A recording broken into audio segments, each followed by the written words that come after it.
Love Fridays and having these amazing people that I get to talk to. And today I have the pleasure of talking to Meesh Carra, who is a gifted psychic medium, digital nomad, and the creator of Uncovering Spiritual Gifts, a thriving community dedicated to helping individuals explore and embrace their psychic, intuitive, and healing abilities.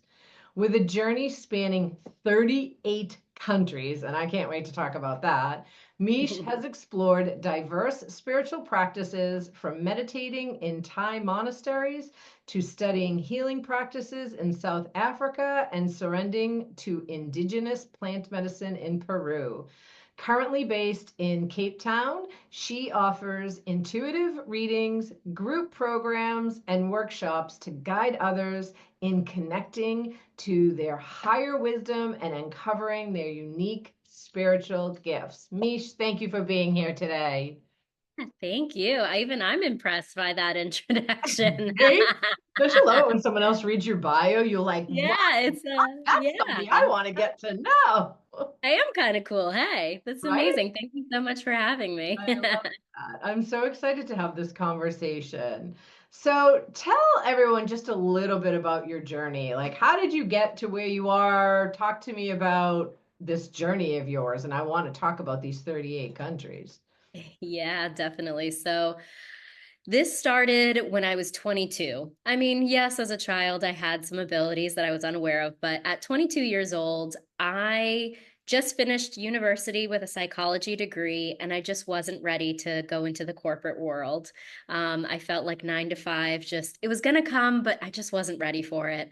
So I looked at a map very naively, as an American does, and I said, I want to go the furthest place away from home.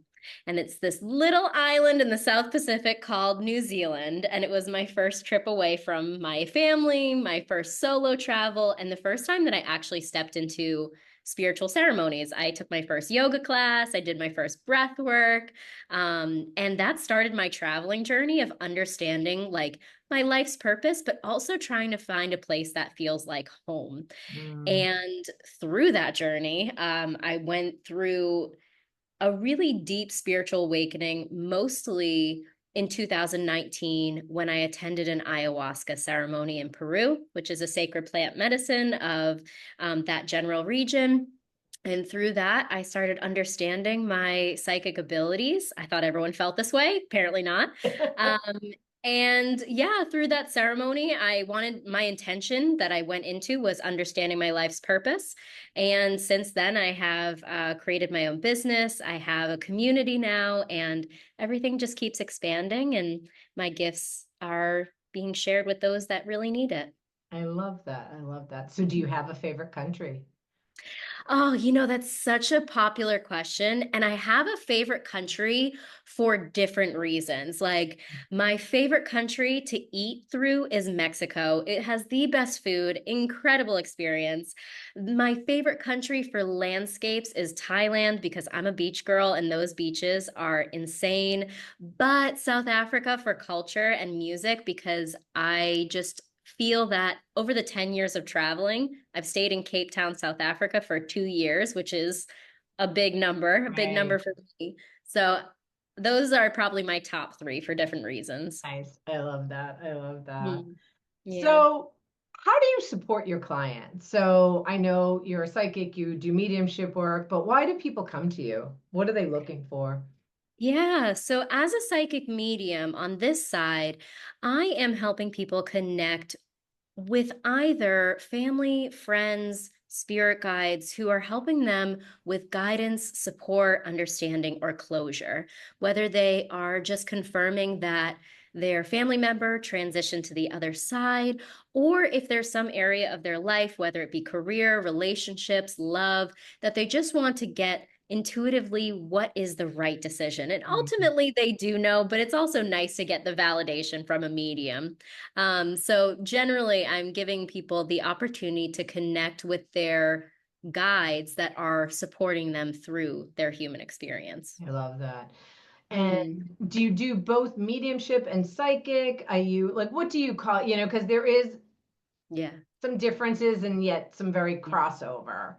Yeah, it's a lot of crossover. I mean, I think it's a little bit of both. Mediumship is connecting with those individuals who have passed on from this physical world into the energetic world. And so I do tap into the people that we recognize because we experience them in physical form. But then sometimes that information can be shared about future endeavors, whether it is surrounding their career and they're going to meet someone, or if someone's interested in knowing if they're going to have a family and how many kids they're likely to have. There is some crossover, but I do still always use mediumship, connecting as them with at the least as the bridge. one person. I Mm-hmm. actually had a psychic medium say to me once, a nurse is a medium. And she, like Mm. an OB nurse or an OBGYN. And I was like, that was so fascinating. So when you're crossing from one realm to the next, and I was like, that really just blew my mind when she said that. She's like, because we're all mediums, right? I don't practice mediumship, but I have dabbled in it and had experiences. But when she said it to me in that sense, like a very practical sense of like, medical, I'm like, that's fascinating. Totally. Nice. And I know you have a community helping others tap into their own intuition. And I do that a lot with my clients too, because even myself, for many years, I used to think I'm not intuitive. I'm not intuitive, right? I'm not like, I have friends that are mediums and talking to their guides. My intuition is a deep knowing. And that really, because I'm somebody who spent a lot of years in their brain, that gets really confusing, right? Yeah. So I've learned to tap into that a little bit more. And I actually had a conversation recently with someone who I said, yeah, I did this thing and this happened. And she's like, well, do you think it's because you trusted your intuition? And I went, oh, I didn't think of it in that respect. And she's like, and as a result of trusting your intuition, that happened. Because I was thinking like manifestation, oh, I did this, so this happened. She was like, maybe it's because you actually allowed yourself to trust your intuition. I went, oh, right. Because for me, it's just part of who I am and it's not separate, that it's hard to sometimes actually recognize the difference. How do you support your clients with that? Yeah. So, I mean, there's so many different programs that I offer. And with this community, I'm taking elementary spiritualists and giving them a variety of energy work, plant medicine, and I am bringing in guest speakers who are just teaching on a topic that excites them, whether that's through astrology or human design, plant medicine, energy work, sound healing. So I bring people in so that way, for these elementary spiritualists, they can understand that there's a whole spectrum of energy work that is available to them.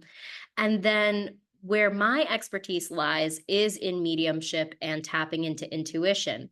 With a psychology background, I have a lot of crossover with understanding the ego, right? It gets thrown around a lot, but originally coined by Sigmund Freud, the id, ego, and superego, and ultimately understanding that our ego is how we represent ourselves, but our intuition is that very quiet, teeny tiny voice inside of us that is giving us the direction that is meant for our greatest good. So, with the intuition classes, especially, I've had so many people come out of it just feeling so sure of themselves. And I think that that's what's the most important about tapping into your intuition is trust. That is purely the most important thing about tapping into your intuition is trusting yourself, even if the outside world is not responding accordingly. We just know that we need to do this for us. And whether we have friends or family supporting us, that's amazing. If we have the world shifting for us in a positive or negative manner, we understand that we are going to be supported regardless of any outcomes. Yeah, tapping into your intuition, I think, has been one of the more popular courses that I have run, just because Yeah. some people feel intimidated by, tapping into your psychic abilities, tapping into mediumship. But intuition is really a buzzword right now. And a lot of people want to understand themselves better. And your intuition is the first place that you can start. Yeah. I teach a class called Trust You, Trust Your Intuition, and I've done it in Mm. person. I haven't done it virtually yet. And it's always fascinating to me, the people that show up and then the ones that say, well, I don't have this, I'm not that. I'm not that. And a lot of what I do is really practical stuff, right? Have everyone throw their keys in a jar and then you pull a key, pull a set of keys and then you hold it and what comes up for you. And I had one woman, she was like, I can't do this. I don't, but what she was saying that she was feeling was actually the person of the keys, not actually her. She's like, yeah, I think those are Mm. my keys, and what you're saying is resonating with me. But her brain, her ego, which lies to us 100% of the time, was like, you can't do this, you can't do this. But the woman Totally. was like, yeah, I actually think you are talking about me and picking up on my stuff, not necessarily yours, right? But it was like there was some convincing that had to be done Hmm. that she was right in this. Totally. Yeah, Yeah. it's when we can tap into that space, we can really conquer so many of those doubts, because doubts are always driven by fear, and fear is driven by ego. So when we can kind of tap into that space and say, "Thank you so much for my survival. Thank you so much for being here to help keep me safe. Right now, I don't think I need you, but you Yeah. can come back when you when you feel like you're welcomed again." I shifted my perspective around fear Mm, many years ago when I was jumping out of a plane.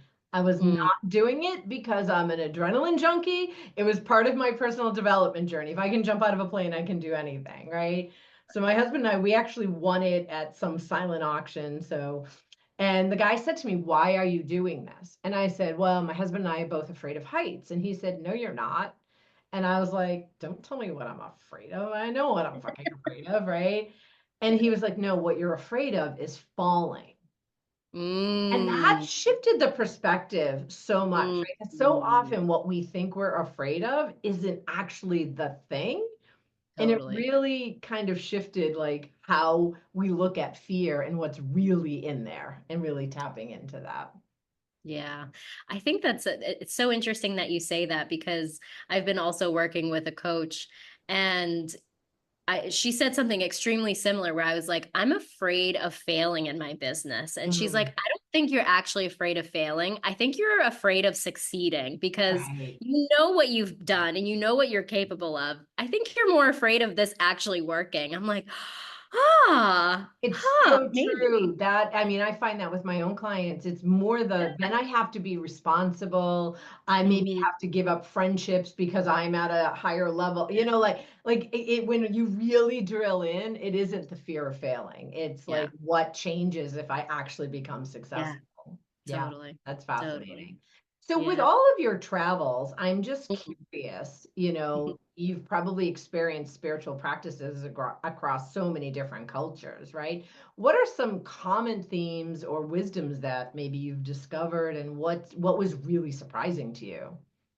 Yeah, I think it's really interesting that across all cultures, there's a common denominator, which is there's source. There's a source energy, whether God, Krishna, Allah, Buddha, universe, whatever you want to call it. There is an energetic light. There is something that we always go back to when we transition out of this physical experience. And you find that across all religions and cultures. The ancient wisdom of, the Shipibo tribe, all the way to like modern Christianity, right? And I found it interesting that when I was going through these experiences, the ones that I actually appreciated and loved the most are the cultural experiences that are more indigenous. And I think a lot of people say that when they travel too. So, for instance, like when I was with the Shipibo tribe in Peru, they're working through thousand-year-old songs that have just been passed on generation to generation, not to force anyone to come in, but people are just attracted to come in. Hmm. Um, in South Africa, I mean, you have so much indigenous practices happening in this country. New Zealand, you have indigenous Maori practices, which are still instilled in the government. And so I think the best part is that we're making this really beautiful transition. And I think as a collective, we're going back to the earth. We're giving praise to the people that are living off of the land. You see it on Mm, social media, people who are praised for having their own gardens or having their right. own spiritual practices. And I think we're recognizing that it is a bit of an illusion, right? All of this lack and consumerism and capitalism. And if you go to these indigenous tribes, if you speak with these people, they're humble, and most importantly, they're grateful Mm, for how little they have, because the abundance they have from the earth itself is really where they derive their gratitude. So that has been really incredible. And the healing powers of the earth that we just don't give credit for is wild, is really wild. wow. Yeah. Was there anything in your travels that surprised you? Oh, that's a good question. I mean, I think every experience is quite surprising. So this is going to sound funny. I choose countries to go to when I know nothing about it. So, Mm, so the countries that I have naturally, because Europe, for whatever reason, it never excited me, because I think Americans naturally, because it's very first world, because, it's very similar. A lot of our heritage comes from Europe. We kind of know a lot about it, right. as opposed to places like, Laos in Southeast Asia. I knew nothing about Laos. I knew nothing about Vietnam. I knew Vietnamese food Sure. from like takeout. I Yeah. knew I knew nothing about Peru before I went. I knew very little about Central America. So I tried to choose places that I knew nothing about so that I could experience it firsthand from, Yeah. a first person experience. So I think everything when I first arrive is very surprising. Even Cape Town. I didn't know Cape Town, South Africa was such a metropolitan city. I Yeah. thought it was just like Safari Land. I'll be very honest. I knew Right. very little about it. And so when I got here and I'm thinking, wow, this is like a very well-built European looking city. I think it's just fascinating because we only have a very skewed perspective of the world based on what we see through Sure. media. Right. And to be able to go and firsthand experience that, it's a bit extreme to learn about a country, but that's just how I personally learn, is through one-on-one interactions Yeah. and feeling it all for myself. Have you done a safari yet? I have. I did a safari through Kruger National Park in northern South Africa.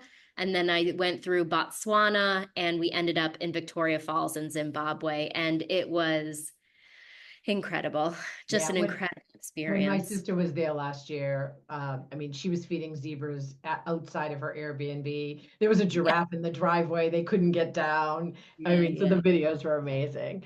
Yeah. Um, And that's my, honestly, when I came to Africa, I thought that that was just going to be the common right. occurrence, right? But then you come to a city like Cape Town, and it's very metropolitan. It's very there's a lot of services here. There's a lot of restaurants, bars. It's really an incredible city, and that's why I'm like, "Ooh, I like it here. I'm staying. I'm Yeah. staying for this one." What's your average time that you stay in? I know South Africa is a little bit longer than norm, but Yeah. what's the average time you've been staying that actually allows you to experience the culture? Yeah, so it really depends on the country. You have countries based on a United States passport. There are some countries like Vietnam that you can only stay for like 2 weeks at a time Okay. with an extension. South Africa is one of those beautiful places that you can stay for 90 days and then extend for another 90 days when you apply for an extension. So it really depended on the country. I was in some countries for 2 weeks. I was in some countries for a year, up to a year, based on what the visa requirements were. But I always knew when I was ready to move on, even if I didn't stay the full term. Um, I just always felt like I saw everything. I'm ready to move forward. And I just always knew. And that's why with Cape Town, I just knew I had to stay. And Yeah. through a very beautiful series of events, I work with a nonprofit organization here that focuses on mental health and sports, which are a passion of mine as well. And that grants me the ability to stay here for 3 years. So I said, Yeah. okay, I'm staying. Yeah. That's the sign. That's the sign. How much do you think your nomadic lifestyle has contributed to your spiritual growth? Mm. Like if you had just stayed in the States, do you feel like you would be in the same place with your business, with your spirituality? I think I would have found the communities to support my spiritual journey for sure. However, when I was in the States and when I go and return, I do feel the capitalist incentives that are just breathing through just our normal day-to-day Right. conversations. What do you have? What is your job? How much do you make? Right. So there is a very specific set. And even when I meet Americans who are outside the United States and I meet them, I'm like, oh, I know how this conversation's going to go. You're going to ask me Right. what I do. You're going to ask me how, there's a set of judgment happening Yeah. when I'm like, I'm a psychic medium. I speak to dead people. But I think if I were still in the States, I think I would feel a lot more restricted to choose the typical lifestyle, getting the 9 to 5, working through, and then maybe later on having that crisis moment of like, I can't do this anymore. I did the Right. corporate thing. It was a cute little moment. But the experiences that I had led me to understand these gifts, whether it was the yoga class where I learned how to meditate for the first time, or it was the plant medicine ceremony that led me to ayahuasca, which is the reason why these gifts have unfolded, I truly believe. But I think if I was still in America, I would be doing the corporate life again. And it's nice. That paycheck is nice. Those holiday parties are nice. Right. But for me, I just always knew that I was going to have a very unconventional life. And my family, they're so conventional, so conservative that I am just the wild child running around the world. Do they come So visit you? Does anyone ever visit you? Do people come visit yeah, you? so actually, funny enough, so 10 years ago, when I lived in New Zealand, which was my first country away from home, my dad and my sister came to visit me while Yeah. I lived there, which is a Yeah. very long flight. It's like Yes. 5 hours to LA and then, Yeah. 16 hours to New Zealand. And it just so happens in March of this 2025, my dad is making the trip down to South Africa, which Nice. once again is the longest journey he'll have to make Right. to see me. 3 hours to Atlanta and then 16 hours to Cape Town. Yeah. Um, but yeah, I have a few friends who come and visit me wherever I'm living in the world. And I always have a 2 bedroom apartment just because I always know there's going to be somebody Right. coming to, Yeah. grace their presence in this new home. But yeah, it does happen, and I'm really looking forward to showing my dad Cape Town as That's well. awesome. I love that. Yeah. How do you balance being a spiritual guide and then also being a student yourself, Mm. right? Because you're still feeling new in your growth, Mhm. right? So you're a guide for others, but you're also still a student in this. Yeah, totally. I think it's so interesting. I have to allow myself to still be me. And I think that this is interesting because while I'm a psychic medium and while I am a spiritualist and I do believe in taking care of your temple, your body, your mind, your soul, your spiritual hygiene, I still love festivals. I still go out dancing. I still do Right. things that bring me a lot of excitement and happiness and joy. Um, and I think what happens really beautifully is that I just allow experiences to come into my journey, whether it is I'm going out and I sit with somebody and they're telling me that they do family constellation workshops and they're a facilitator for this and they need extra people. And I'm thinking, if I hadn't gone to this festival, I wouldn't have met this person. Or if if for instance, I had somebody here in South Africa who was unsure if they had spiritual gifts, who was a friend of a friend. And I said, well, why don't you come just watch what I do and see if it resonates with you. And I mean, I do think it's interesting because I see a lot of women in mostly women in my cohort who are also psychic mediums and they're, middle age, 40s, 50s, or 60s. And I'm here, little old 33. But I just understand that they have gone through their path and I still need to go through mine. But I Yeah. just go through it understanding that it's always going to be a yes, because every new experience is meant to teach me something more about myself. And also, some messages coming from complete strangers translate into the readings that I have later that evening or even later that week. Yeah, yeah, So it's just being open and receptive more than anything. I love Yeah. that. Do you think that you mentioned the age thing, right? And I'm just Mm, curious, do you, because I work a lot with midlife women, yeah. although I Yeah. have a few clients that are a little bit younger, and I kind of love working with, younger clients, getting them to start doing their work earlier. But I would say most of my clients are 40s and 50s. Do Yeah. you think that because and I'm just kind of, this is Mm, like an insight I'm having, because we are taught go to college, get the job, go to work, right? totally. And I had a client I worked with a couple of years ago that knew she had some intuitive gifts as a child, but like was so focused on work and driven that until her and I were doing some work together, she really wasn't tapping into that side of her. So I'm curious, do you find that, I'm going to say midlife women or midlife people are tapping into that more because they really weren't able to, it wasn't accessible, and it wasn't even, you know, my mom passed away in 1991. So Mm, she was young. She was only 48 years old. And I remember she used to go to a guy in New Hampshire. I live in Massachusetts, in New Hampshire, to make her feel better. Well, it wasn't until I was doing my Reiki certification 14, 15 years ago, something like that, that I was like, oh my God, my mother was having Reiki or some form of energy healing. But in 91, nobody was talking about that shit. totally. Right? So do you think that there's just this, either they were in the closet of it or that they just were so focused on the traditional life? Yeah, and it's interesting you say that, because most of the people in my Uncovering Spiritual Gifts community, these are mostly women who are in their, 50s or 60s, and they are typically empty nesters or people who are transitioning to a very different life where they are actually understanding themselves for the first time outside of their children.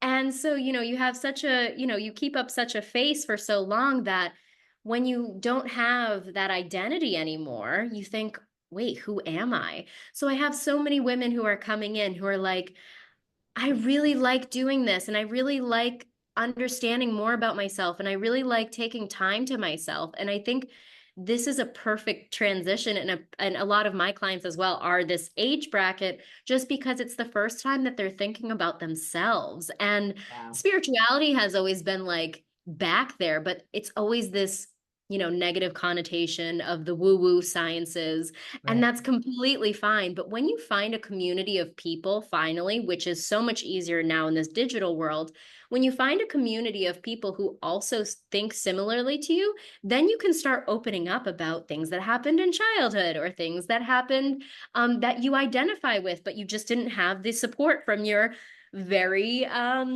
masculine husband who lives Yeah. in very traditional values. And so, yeah, it's a really, it's interesting to see the light that comes into people's eyes when they finally feel like that they can share without fear. And Yeah. that is, yeah, Well, that's and I think, exciting. you mentioned that they're empty nesters, and a lot Mm, of what I work with my clients is this addiction to busyness, right? Like most of the clients I work with are busy, busy, busy, busy, busy. yep, And yep. part of that, there's many reasons, right? But one of them is the quiet makes them uncomfortable and then they have to feel. Mm, But if the clients you're working with are allowing themselves, now that everybody's gone, they look around, they're like, shit, now what? Right.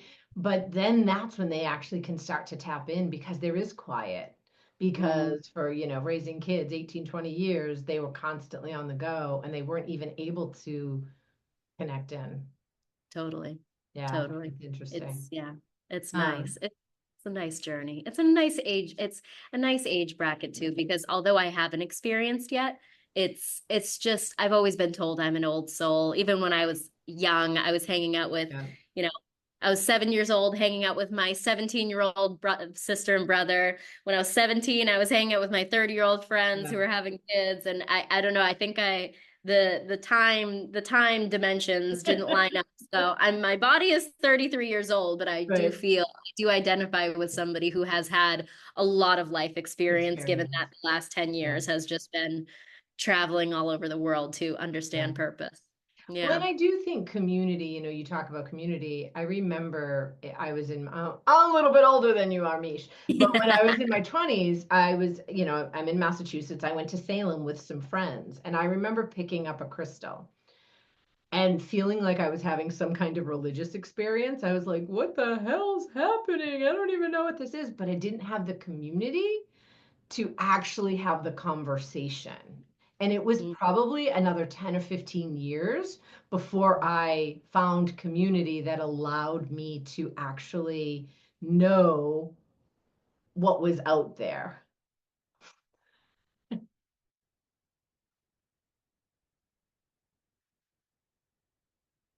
So sorry it's, about that. yeah, it's okay. It's all, for those of you listening, she has somebody in her background. She's looking for her key. Um, so it's real community is so important, right? Because I was this solo person, and I was like, you don't know what you don't know. So it wasn't until I found community where I was like, oh, this opens Mm, up the whole thing. So I would imagine the same is true in your community, right? definitely. Yeah. Yeah, they it's really fascinating in community in general. Like I said, with them, this is such an untapped space. Like we're just starting to explore this space now. And to have just one person, it takes just one person to open up space, and it's amazing people will flock. And Yeah. yeah, that's what I was looking for at the beginning of the whole Well, process. we often create it because we want it. Exactly. And that is why I tell, because I was truly starting to feel quite lonely in my gifts. And I'm like, where is everyone else? So it's like, okay, let me just tap on this radar and see who's gonna come in. And yeah, this has been almost 2 years, and now we have like 1,500 members in our Wow. group, and it just keeps growing. Actually, I saw we have two groups, and one of the groups today has 1,111 members, and I'm I saw like, you post that. That was yep, awesome. Yep. yep. I love This that. is this is the day. This is the Yep. day. I love that. So, Yeah. what do you think is next for you in your spiritual journey and also with your work with the Yeah. Uncovering Your Spiritual Gifts group? Yeah. So I feel like right now mediumship is just kind of on autopilot. I have readings, I have 20 to 30 readings a month, which I really love and I appreciate and I enjoy. But I think a lot of my focus now, because that's on autopilot, is on this community and growing it even more. What I've been doing the last couple of weeks is I've had other spiritual workers come in to talk about their expertise. This past week, I had someone from New England come in to talk about sound healing and what it can do for the body with chronic illnesses. Nice. Previously, I had someone come in to talk about old soul archetypes. I had another person come in to talk about human design. I have another person coming in next week that's going to be talking about Reiki. And I'm essentially just offering samples of what to expect in each area of spirituality. And where I want this to expand even further is my background in the corporate world was sales and marketing. And I truly believe that in the spiritual space, I think the biggest struggle that a lot of energy workers have is how to market themselves, how to, instead of just posting on Instagram and Facebook, Right, because I right. get it. Yes, that seems like the right thing to do, but it's that's brand awareness, not Yep. So what I've been trying to do is now create a space where I can also support these people who are energy workers, helping them create campaigns, helping them create awareness, but also make sure that they are marketing themselves in a way that is authentic to who they are, because there are thousands of Reiki healers. There are hundreds of psychic mediums, right? We're all over the place. But what Right. makes you different? And in this very digital world, we are scrolling past everything. So it's a matter of now finding the space where you can show up in person and people are going to buy you. They're going to buy you as the person offering the service. Yes, they're buying the service because they do need that, but they're actually buying into you. And that's where I've been trying to like tap into that sales and marketing mindset to support a lot of these spiritual workers who just need that extra oomph. Yeah. Well, and a lot of my experience has been a lot of healers also undervalue Yeah. themselves. You know, Oh, listen, I did that too. My first, in 2020 was the first year I consider myself in business.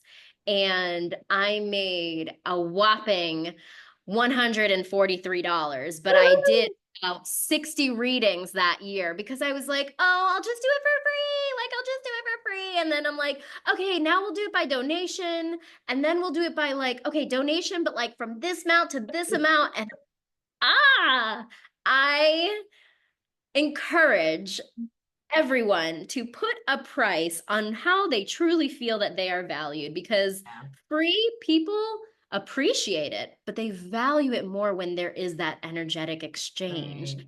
And yeah, I, And you have to own it too, because so I've been a coach for 11 or 12 years, but same full time since 2020. And I think it was in 2021. Like, and I was teetering in 2020. Like, I was dipping my toe. Am I going to do this or not? And I can't remember. I think it was 2021.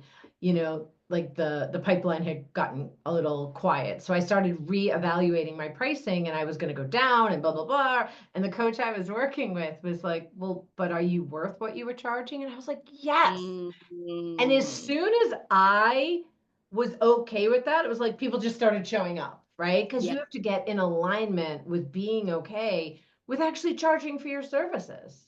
Oh, totally.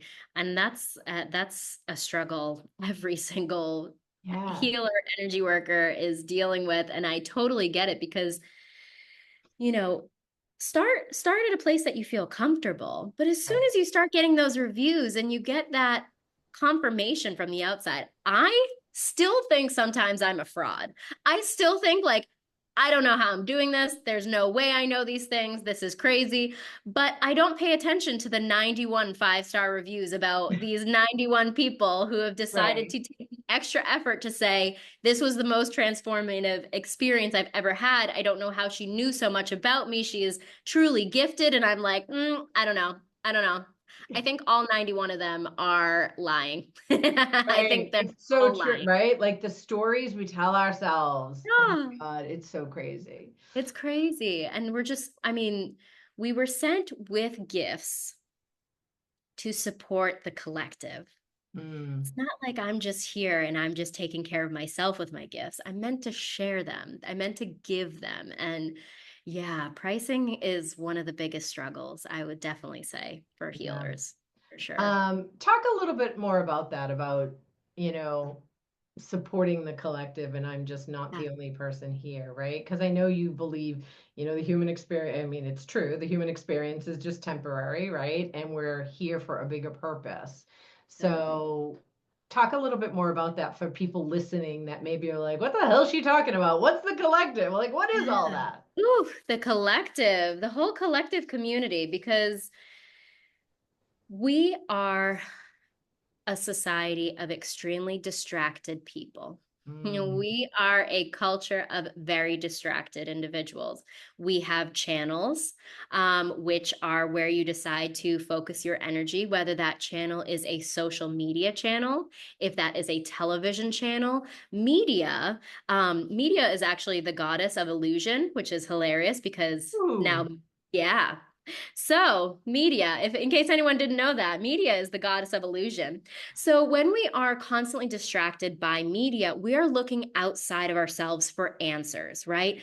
We're looking outside of ourselves for validation. We're looking outside of ourselves for value. We're looking outside of ourselves, trying to find something that gives us an identity.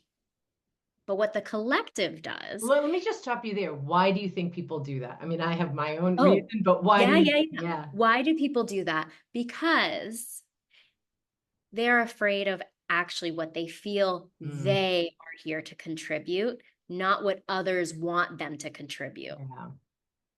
Mm, mm. Big. It's so big. Yeah. It's so big. And And, once again, illusion. We are told, we said it earlier, go to college, get a job, get married, buy a house, have kids, right? And it's so instilled, not in media, in our television, our movies, our social media, right? There's a clear message that is being Right. sent to us that's outside of ourselves. And so when we come into the collective, when we come into the idea, like our, indigenous tribes, they all have a purpose. They all come in with a very specific set of talents and expertise that they are given in this small individual, call it tribe. So the collective is a tribe of people that are coming together to be able to relate. And that's why we're seeing, especially after pandemic, that people are actually pursuing their passions because they understand that, wait, I can actually live off of the passion and the growth and the gifts that I was individually given. And so now, as the collective, I am stepping into the collective saying, hey, everyone, I have these spiritual abilities. I can connect to those who offer guidance. And whether people pay me in money, in financial gain for that, or people are going to exchange for food, or if people are going to exchange for a podcast, or if they're going to exchange in whatever way, we understand that there's an energetic value to everything, and we have to give in order to receive. Everything is a balance. Everything is perfectly balanced. That's why karma exists. There is a flow of energy. That's just how it works. So now that we're coming into this collective, we are recognizing, wait, I play a very big role here. And if I choose not to do this, I'm actually letting others down as well. I'm letting Mm. myself down because I know I was given these abilities, but I'm letting others down because there's others who actually need me. They need this part of me. And just like I look at them and I need a part of them to be able to enjoy this experience. So it's a Yeah. beautiful Wow. connection that And we're it's, getting. we're all, I am you, you are me, right? Like the Yeah, connection piece is just, yeah, yeah, I love it's that. so Oh, nice. Yeah. And beautiful that's way to come to an it's end. But I have one final question that I love to ask everyone. What is ooh, something you live by that you want to share with our listeners? mm, do it for the story. Ooh, Do it for the story. I have a lot of journals, dating from even when I was a teenager. I still have my journals from when I was, 12, 13 years old, same. Like the little causing pretend mayhem. lock. I don't know if yours, mine had like the little Yes. pretend lock on them. Yep. Yep. It has little metal brackets. Yep. I got that. But we are in a temporary human experience. Temporary. We are only here for a very specific period of time. And And the for a only very thing, specific reason too. Like we all yeah, have for a purpose here. And you just totally. may not know it at the time. Yeah. Exactly. And that's why I've been saying this for so long, like even to like my friends who I meet across the world, that is always the advice that I give. Do it for the story because Mm. there is a whole story that you are building from this lifetime. And when you are on, when you are transitioning out of this physical world back into energetic world, you are going to live through those stories again and to be able to pull the lessons and experiences and excitement and the journey.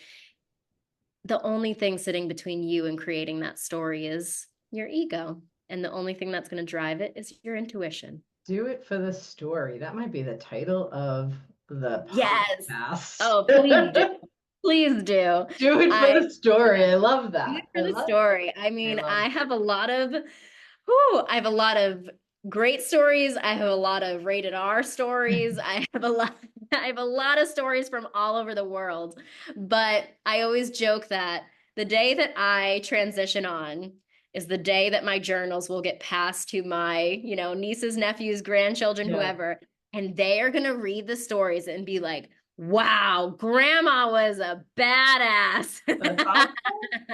She was a badass, just going in the jungle and doing psychedelics with a native tribe in Peru.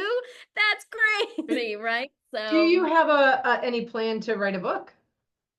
I do. So, I've been working on this book for a long time. Yeah. And it just seems like it always transitions in themes because one of the stories is about the spiritual journey I've taken. One of the stories is the travel and the cultural collective. Mm. And one of the stories is all of the the love experiences I've created. I Maybe it's have a trilogy. Maybe it's a trilogy. yeah, it has to be. It has to be because yeah, there's a I mean, I've had many relationships all over the world, and each relationship taught me so much about myself. But there's Sure. so many moving parts in all three, and oh, there's too much. There's too much to be written. It Yeah, will get published. It's going to happen. But yeah, I there's love so it. much to be shared. Oh my So gosh, this has been so fun chatting with yeah, you. I think we could continue having this conversation, but I think this is a beautiful place to end. yes, Do it for the story. do it for the story. Um, I pull cards before we Yes, talk, and I told Mish that I pulled the Sacred Traveler deck, which is my favorite deck, but then how perfect and intuitively pulled it. Like I literally stood in front of my cabinet and was like, all right, which one am I getting? I muscle tested and it told me which deck to go get. And when I pulled it out, I was like, how perfect. So I have that's three perfect. cards in front of me, and Misha, I'm going to have you pick first. So we have left, center, and right. Let's do center. I already had my hands on center. I knew that's the one you were going to get. Mm. Ugh, Journey by Moonlight. Believe Ooh, in magic. yes. I love that. And then for Yeah. those that chose right, fellow travelers, support is all around you. Mm. And for those that, no, that was left. I lied. That was left. I don't know my left from my right now. And for those that chose right, Voyage of the Heart. Love flows through you and to Mm. you. I love Mm. how they always have a theme of the conversation that we've had. So Totally. Totally. this has been so much fun. Thank you so much for being here. And for those of you listening, thank you for joining me today on today's journey towards a more enlightened and fulfilling life. I really hope that today's episode has inspired you to embrace your inner wisdom and navigate your path with a renewed sense of purpose. Remember, transformation begins from within. So I invite you to take a moment each day and connect with your higher self and just trust that the universe is guiding you towards your highest good. If you found today's episode valuable, please subscribe, leave a review, and share this podcast with anyone else who might benefit from our message. Your support helps support more souls on their journey.